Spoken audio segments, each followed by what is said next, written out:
Well, the Great Ice Cream Hunt is a summer extravaganza. It's a moment for kids, preschoolers and their families to really celebrate summer. Came from Christmas in Storyland, and that show was created when we should have been on stage creating a live panto, but COVID happened. We scratched our heads and very quickly turned around a show that put performers in a storybook world, and it was all shot on green screen with beautiful illustrations. The process of doing that was quite intense and laborious and not particularly creative. Difficult for talent to work against because they can't see what they're performing against. It's a long post-production process, but as we developed the idea of Storyland, I started looking into VP and came and had a chat with Ed at Versus Studios.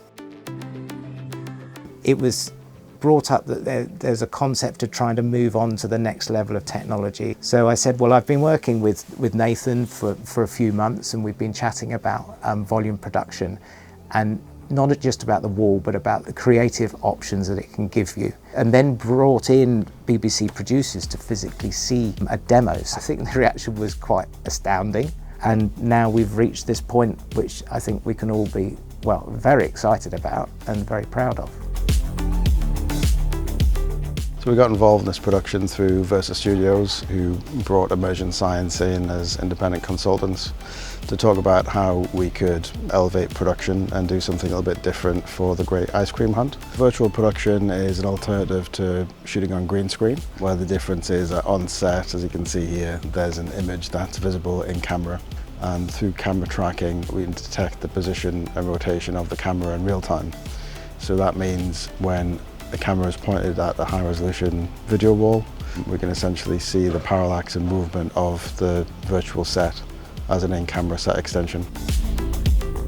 On this show we have stickers on top of the softbox lighting that send different signal to the 360 camera that's hooked onto the camera. They send the signal to our servers, and then in the virtual world we have a virtual camera that's mimicking the real world camera. So when we move the camera, everything's in sync. Creatively, it gives us the flexibility to adjust scenes while we're in the middle of them. The fact that you can adjust a scene quickly and efficiently, as well as put effects in various lighting states very, very quickly, which is a real advantage over some of the limitations of shooting on location. A bit more full of life on that one, Rebecca, to see there.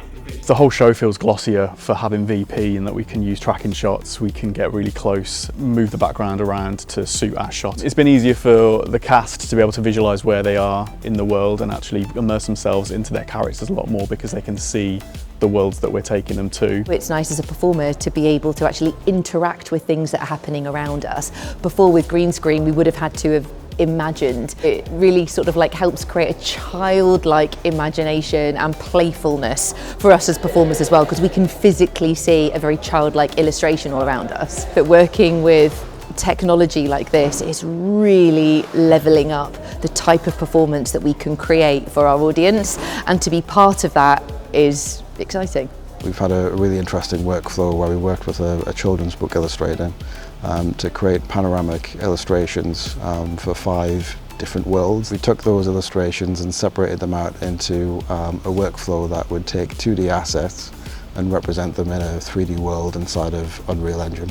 But then also how the physical production design could support the virtual production design. We were kind of working it out between us how we would establish the real set versus the virtual set, and how those two worlds would connect to bring the virtual set into the real set, so that there's sort of a seamless junction between what we're doing and what they're doing, and it all kind of flows nicely between the two.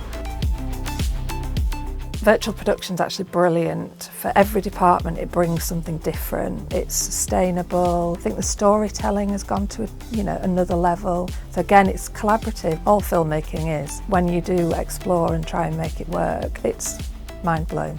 A lot of productions have chased after photorealism, whereas here we're trying to achieve photorealism in an abstract and stylized world.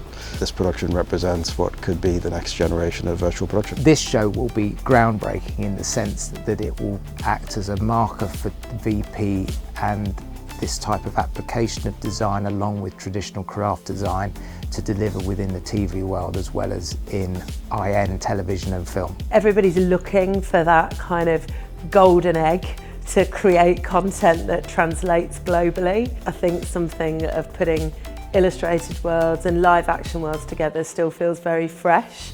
We're using VP in a different way. We don't want it to look real. We want it to look like you're in a book. And what I really, really value working with Versa is how much they value and champion children's content making. They've been really supportive of us as we've come in and tried to get our heads around the technology. It requires everybody to work really, really closely together to be adaptable to new things. For me, this is a really lovely story of so many creators that are based in the Northwest, and that, you know, this is a lovely hub for us to be working in, right in the middle of Manchester, creating a story for the UK and hopefully beyond.